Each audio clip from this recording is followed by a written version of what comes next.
Dul, kung gusto mo healthy ka, papaya lang oh. Sigurado mapalakas ka nito kaysa kanin ka ng kanin. Bawasan mo yung kanin mo, dapat magprutas ka naman. Dito sa probinsya namin no, para kami mga unggoy. Ang titibay ng mga paa namin. Dami pang buto. Ito ang tamis nito guys. Gusto mong healthy ka, haba buhay mo, dapat magprutas ka. Hindi yung panay kakanin. Dahil ko pang alaga oh. Di ba? Hoy, hamar ka away niya. Papaya lang yan eh. Nakijamin pa siya sa akin oh. Kala ko naman di kain papaya, kain din pala.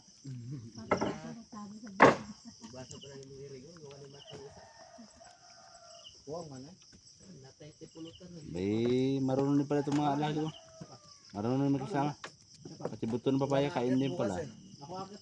Basta yun lang, pagka gusto mong mahaba buhay mo, magprutas-prutas ka naman. Dito sa probinsya lagi mong prutas kasi maraming papaya dito. Walang ka din pero wala pa kami yung hinog. Araw. Ay. Tikman na natin. Yan. Pasensya na kasi gabi ko na ginawa itong video call. Andilim na eh.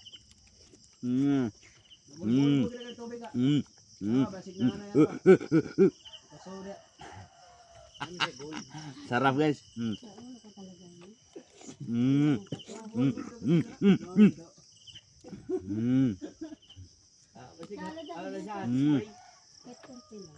Sarap. Yan yung mga alaga namin oh. Abang pa. Sal-sal sa vlog. Di ba? Yan ang pangalan ni Maricel. Dapat magpalit mo kasi na. Gusto niya pala to. Wala ba ice cream dito na wala? Plaster. Sa katangan meron din. Puro tayo doon? Bakit siguro ay plaster ay? No. Sarap. Di ba?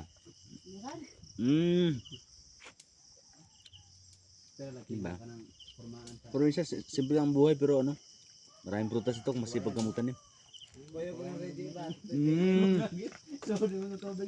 Laga namin masali sa mukbang ko. So yun guys, huwag kalimutan mag-subscribe. Thank you so much sa panonood. Bye!